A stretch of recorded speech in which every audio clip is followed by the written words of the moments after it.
Hello, everyone. I hope everyone is doing great.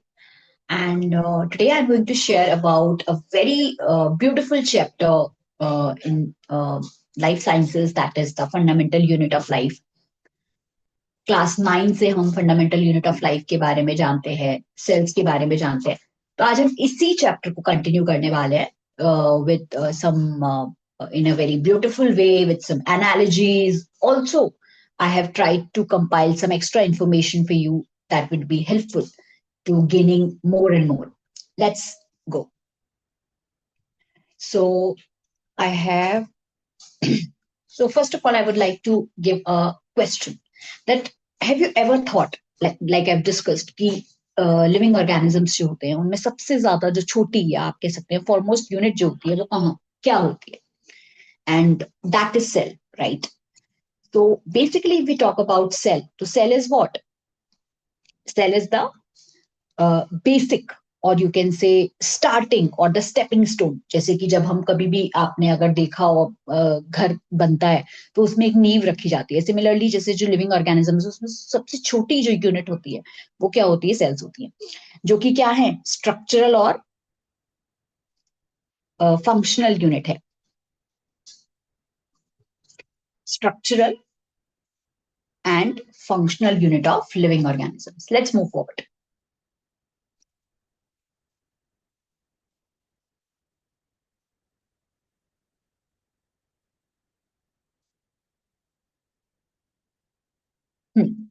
So I would like to give this analogy to everyone जिससे कि जब हम घर की बात करते हैं तो घर में क्या होती है घर में ईंट जो होती है उसी से जो है वो पूरा जो है हाउस बिल्डअप होता है right we see the bricks are there and then we see the whole house building similarly the living organism जो लिविंग ऑर्गेनिजम्स होते हैं उनकी जो होल जो बॉडी है अगर हम बात करें वो किस पे डिपेंडेंट है कहीं ना कहीं जो सेल है वो मिलकर के बना रहा है अगर हम ओवरऑल हिरार्की की बात करें तो सेल होता है राइट सेल से क्या बनते हैं टिश्यूज बनते हैं टिश्यूज से क्या बनते हैं ऑर्गन्स बनते हैं ऑर्गन से क्या होते हैं ऑर्गन सिस्टम बनता है ऑर्गन सिस्टम से organism right so that's how it's move forward cell क्या है वो सबसे छोटी यूनिट है ग्रुप ऑफ सेल्स टिश्यूज बनाते हैं ग्रुप ऑफ टिश्यूज ऑर्गन्स बनाते हैं group of organ organ system जैसे कि हम जानते हैं अगर सपोज हम एग्जांपल ने नर्वस सिस्टम का तो नर्वस सिस्टम में न्यूरॉन क्या है नर्व सेल क्या है एक स्मॉल एक यूनिट है राइट नर्व सेल्स मिलकर के बना रहे हैं उस पर्टिकुलर उसमें ऑर्गन क्या है ब्रेन है राइट ऑर्गन सिस्टम क्या हो गया नर्वस सिस्टम सिमिलरली ये सब किसमें जितने भी सिस्टम्स हैं चाहे वो डाइजेस्टिव सिस्टम हो मस्कुलर सिस्टम हो या फिर आप कह सकते हैं स्केलेटल सिस्टम हो या फिर या फिर आपका रेस्पिरेटरी सिस्टम हो कार्डियोवेस्कुलर सिस्टम हो रिप्रोडक्टिव सिस्टम हो ये सारे सिस्टम्स मिलकर के क्या हो रहे हैं ऑर्गेनिज्म को कंस्टिट्यूट कर रहे हैं so that's how this cell is the basic unit just like bricks for building a house so that was about the analogy that I was discussing let's move forward and learn more and more now let's learn about the discovery of cells cells की discovery कहाँ हुई थी कैसे हुई थी तो जब हम सेल की डिस्कवरी की बात करते हैं तो सेल की जो डिस्कवरी है वो उसमें जो है वो एक थिन स्लाइस लिया गया था कॉर्क का कॉर्क बेसिकली जो डेड सेल्स होते हैं जो कि आप कह सकते हैं जो ट्री की जो छाल होती है फिर जो बार्क होती है वहां पे कॉर्क प्रेजेंट होता है तो एक साइंटिस्ट थे जिनका नाम है रॉबर्ट हुक बहुत वंडरफुल इनका कंट्रीब्यूशन रहा है सेल के लिए सेल की जो आप कह सकते हैं जो बेसिक डिस्कवरी है उसको क्वाइन करने वाले या सेल टर्म क्वाइन करने वाले रॉबर्ट हुक ही थे जिन्होंने सबसे पहले सेल को देखा तो 1665 में रॉबर्ट हुक ने एक कॉर्क को देखा और ये जो कॉर्क था बेसिकली ये जो कॉर्क था ये बिल्कुल हनी कॉम की तरह रिजेंबल कर रहा था हनी कॉम जो होता है आपने कभी देखा हो तो मधुमक्खी का जो छत्ता होता है आप देख सकते हैं कि इस तरीके की जो हेक्सागोनल कंपार्टमेंट्स हैं ये जो इसमें बने हुए हैं यही पर्टिकुलर जो हेक्सागोनल कंपार्टमेंट्स थे इसी तरीके से उन्होंने बोला था कि जो स्मॉल रूम्स बने हुए जो स्मॉल कंपार्टमेंट्स बने हुए हेक्सागोनल इन्हीं को उन्होंने सेल टर्म किया था और सेल एक क्या है लैटिन वर्ड है जो कि किसको बताता है, लिटिल रूम को बताता है, छोटे रूम को बताता है। तो इस तरीके से उन्होंने सेल की डिस्कवरी जो है वो की थी। तो Robert Hooke was credited for the discovery of cells. Let's move forward and learn more about it. तो हिस्ट्री ऑफ सेल की जब हम बात करते हैं तो इसमें नेक्स्ट जो कंट्रीब्यूशन था वो ल्यूवेनहॉक का था, who is also a wonderful scientist and he has also given a beautiful contribution for cell. तो जैसे कि जब मैंने आपसे डिस्कस किया था रॉबर्ट हुक के बारे में, तो रॉबर्ट हुक जो थे उन्होंने जो है एक सिंपल सेल्फ कंस्ट्रक्टेड माइक्रोस्कोप के थ्रू जो है ये सेल को उन्होंने डिस्कवर किया था कि इस तरीके से जो स्मॉल स्मॉल कंपार्टमेंट्स हैं वो प्रेजेंट होते हैं। जब ल्यूवेनहॉक की जब बात करें तो ल्यूवेनहॉक ने 1674 में यानी रॉबर्ट हुक के बाद एक इम्प्रूव्ड वर्जन निकाला उस माइक्रोस्कोप का। जैसे कि हम कभी भी कोई चीज देखते हैं, अगर हमारे हम खुद ही हैं, अगर मैं अभी जिस तरीके से आपको सेल के बारे में पढ़ा रही हूँ, हो सकता है कि इसका एक इम्प्रूव्ड वर्जन भी हो। इसी तरीके से उन्होंने ल्यूवेनहॉक जो साइंटिस्ट थे उन्होंने माइक्रोस्कोप का एक इम्प्रूव्ड वर्जन निकाला और फ्री लिविंग मॉलिक्यूल्स को जो है वो डिस्कवर किया, जिसको उन्होंने नाम दिया एनिमल क्यूब्स। क्या नाम दिया उन्होंने? Animal cubes. और उन्होंने यूज किया था पॉन्ड वाटर का, जो पॉन्ड का जो पानी था उसको लिया था उन्होंने और उसको नाम दिया एनिमल क्यूब्स। इसी तरीके से जब हम बात करते हैं रॉबर्ट ब्राउन की, तो रॉबर्ट ब्राउन ने 1831 में न्यूक्लियस को डिस्कवर किया। ठीक है, तो ये जो रॉबर्ट ब्राउन थे इनको मेनली न्यूक्लियस की डिस्कवरी के लिए क्रेडिट मिला। और बाद में आए परकिंजी, एक साइंटिस्ट थे जिनका नाम था परकिंजी, उन्होंने प्रोटोप्लाज्म के बारे में बताया। अब बात आती है कि ये प्रोटोप्लाज्म आखिर है क्या। हमने सेल के बारे में जान लिया, अब सेल के अंदर भी तो अलग अलग कंपोनेंट्स होते होंगे, तो आज हम एक बेसिक आउटलाइन ले लेते हैं कि क्या क्या होता है। जो सेल होता है, सेल के ऊपर की तरफ जब हम बाहर की तरफ देखते हैं तो आप देख सकते हैं कि इस तरीके की एक बाउंड्री होती है। क्या प्रेजेंट होती है? एक बाउंड्री प्रेजेंट होती है, राइट। जैसे कि अगर हम अपने घर का देखें तो घर के बाहर जो हमारा घर होता है, तो घर जब हम एंटर करते हैं तो उसकी साइड में एक बाउंड्री होती है जो कि सड़क को या और हमारे घर को अलग करती है। तो वो जो पर्टिकुलर बाउंड्री होती है, इसी तरीके से सेल होता है। आउटसाइड लिविंग एनवायरमेंट, जो बाहर जो एनवायरमेंट है और जो सेल है उसके बीच का जो एक बाउंड्री होती है, वो उसको हम बोलते हैं सेल मेम्ब्रेन। हालांकि सेल वॉल भी प्रेजेंट होती है प्लांट्स के केस में, लेकिन अभी के लिए मैंने आपको एक डिमार्केशन देने के लिए बताया कि सेल मेम्ब्रेन होती है। सेल मेम्ब्रेन के अलावा जो सेल के अंदर होते हैं वो सेल ऑर्गेनेल्स होते हैं, जिनके बारे में भी हम डिस्कस करेंगे। अलग अलग उनके फंक्शंस होते हैं, उनके डिफरेंट उनका कंट्रीब्यूशन है सेल की फंक्शनिंग में। इसके अलावा सेल का जो फ्लूइड होता है, सेल जो है उसमें एक थिक इस तरीके से फ्लूइड प्रेजेंट होता है, डेंस फ्लूइड। और ये जो फ्लूइड होता है इसको हम बोलते हैं, ये सारी चीजें सेल मेम्ब्रेन है, सेल ऑर्गेनेल्स है, सेल फ्लूइड है, ये कंस्टिट्यूट करती हैं किसको? साइटोप्लाज्म को। किसको कंस्टिट्यूट कर रही हैं? साइटोप्लाज्म को। इसके अलावा सेल में एक इंपॉर्टेंट पार्ट होता है जिसको हम बोलते हैं न्यूक्लियस। जैसे कि अगर हम बोलें हमारी बॉडी के अंदर ब्रेन जो है वो हमारा एक मेन ऑर्गन है या मेन फंक्शनिंग ऑर्गन है। इसी तरीके से अगर मैं इसकी एनालॉजी की बात करूं तो आई वुड लाइक टू से कि ये जो एनालॉजी होगी इसके लिए वो होगी, it is just like the brain of cell. Cell का जो मेन ब्रेन है, राइट, वो क्या है? न्यूक्लियस है। सारे जो इंपॉर्टेंट फंक्शंस हैं वो न्यूक्लियस, जैसे कहते हैं ना कि हम घर में या स्कूल में जब हम बात करें तो जो इंपॉर्टेंट जो सारे डिसीजंस हैं वो प्रिंसिपल लेते हैं, right, and teachers have to follow that. तो आप कह सकते हैं इसी तरीके से जो न्यूक्लियस है वो एक तरीके से प्रिंसिपल है, या फिर आप ब्रेन ऑफ द सेल कह सकते हैं। तो साइटोप्लाज्म और न्यूक्लियस दोनों कंस्टिट्यूट करते हैं किसको? प्रोटोप्लाज्म को। किसको कंस्टिट्यूट कर रहे हैं? प्रोटोप्लाज्म। तो प्रोटोप्लाज्म के अंदर सब कुछ आ गया एक तरीके से, साइटोप्लाज्म भी आ गया और न्यूक्लियस भी आ गया, उसको हम बोलते हैं प्रोटोप्लाज्म। और इसको बोला जाता है फ्लूइड सब्सटेंस ऑफ सेल। क्या बोलते हैं हम इसको? Fluid substance of cell. So that was about the protoplasm. Let's move forward. I hope you are enjoying the session.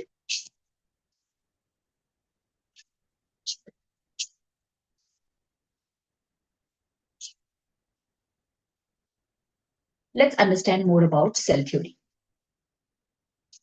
So when we talk about the cell theory, जितने भी जो living beings हैं उनमें क्या होता है, वो सेल्स के बने होते हैं। और सेल क्या है? एक बेसिक यूनिट ऑफ लाइफ है, बेसिक यूनिट है, सबसे जो आप कह सकते हैं सबसे छोटी यूनिट है। तो जब हम प्लांट्स की बात करते हैं तो प्लांट्स क्या करते हैं? प्लांट्स में जो है वो सेल्स होते हैं।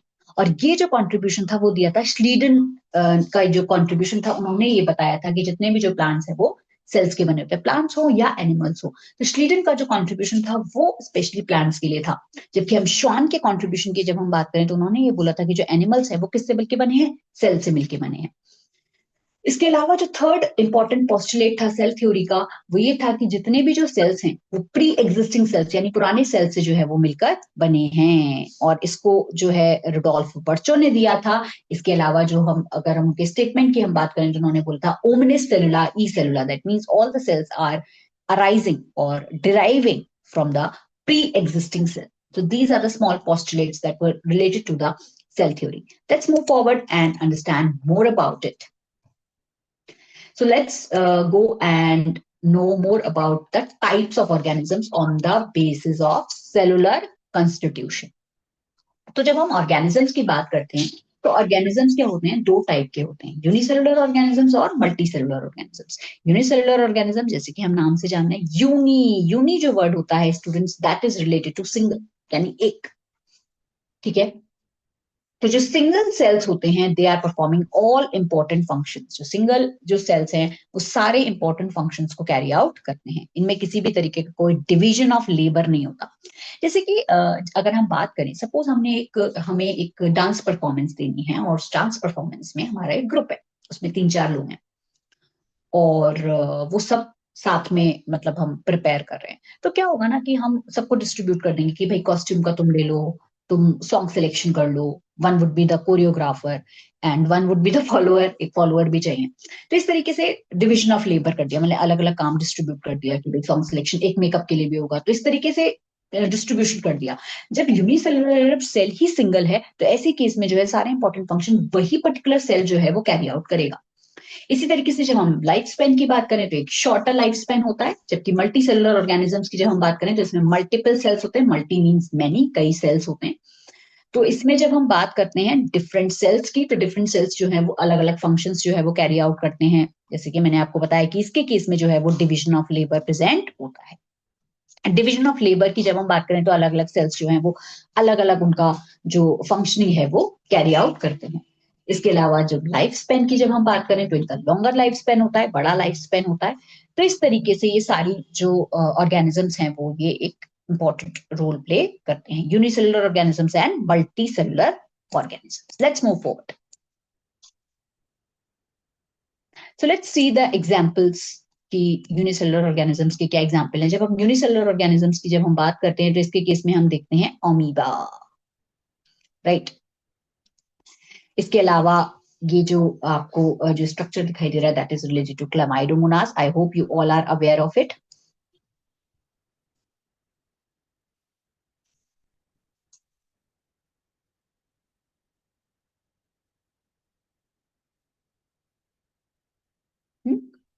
And this is paramecium,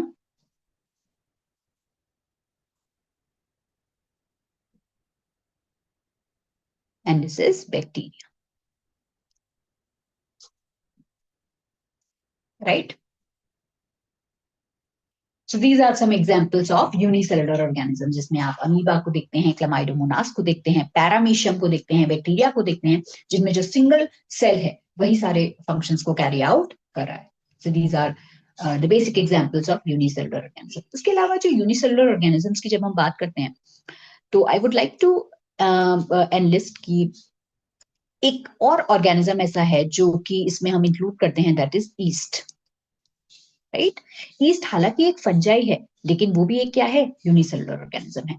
तो इस तरीके से ये सारे जो चीजें थी ये related to the unicellular organism. और अब हम जानेंगे what are those wonderful examples of multicellular organisms. Let's move forward. Multicellular organisms की जब हम बात करते हैं स्टूडेंट्स तो इसमें आता है फंजाई. आप देख सकते हैं जो ब्यूटीफुल पिक्चर है that is mushrooms. Mushrooms too, अगर आप फॉन्ड ऑफ हो मशरूम के तो मशरूम एक एज अ वेजिटेबल भी हम यूज करते हैं. आगे जाकर के आप पढ़ेंगे भी कि एक बेसिडियो माइकोटा का मेंबर है.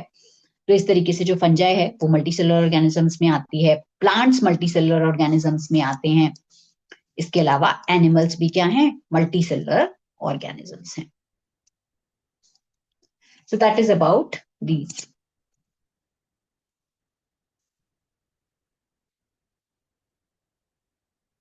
Let's move forward and let's learn more about the shape and size which are functionally correlated, right? तो जब हम देखते हैं सेल के बारे में, तो सेल की जो शेप है वो क्या है, डिफरेंट है। साइज जो है वो अलग अलग हमें देखने को मिलता है, अलग अलग साइज के जो सेल्स हैं वो हमें देखने को मिलते हैं, लेकिन कहीं ना कहीं इनका एक फंक्शनल कोरिलेशन हमें देखने को मिलता है। जैसे कि आप देख सकते हैं कि जो ब्लड सेल्स होते हैं वो एक डिस्क शेप के होते हैं। कैसे? डिस्क, या फिर आप कह सकते हो व्हाट, बाइकॉनकेव,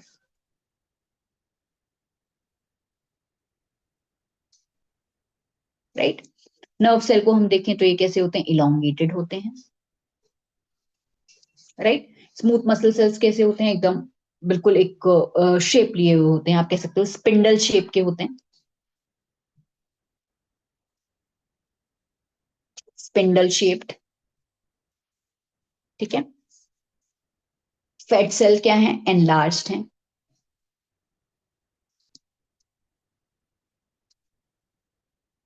स्पर्म है, ओवम, बोन सेल, तो इनकी अलग अलग शेप्स हमें देखने को मिलती है, right. So let's understand what I want to say कि इसमें किस तरीके का फंक्शनल कोरिलेशन है। Let's dive deep into the understanding of functional correlation. तो जब हम नर्व सेल की बात करते हैं, नर्व सेल्स जो न्यूरॉन्स होते हैं स्टूडेंट्स, ये क्या होते हैं, लॉन्ग होते हैं, लंबे होते हैं, थिन एक्सटेंशंस जो है इनमें देखने को हमें मिलते हैं। जैसे कि हम एक्सॉन्स के केस में देखते हैं, डेंड्राइट्स के केस में देखते हैं। जब आप अभी हमने देखा था नर्व सेल के बारे में कि नर्व सेल जो होते हैं उसमें इस तरीके का जो डेंड्राइट है वो होता है। और आप अगर देखें तो नर्व सेल का स्ट्रक्चर कुछ इस तरीके का होता है।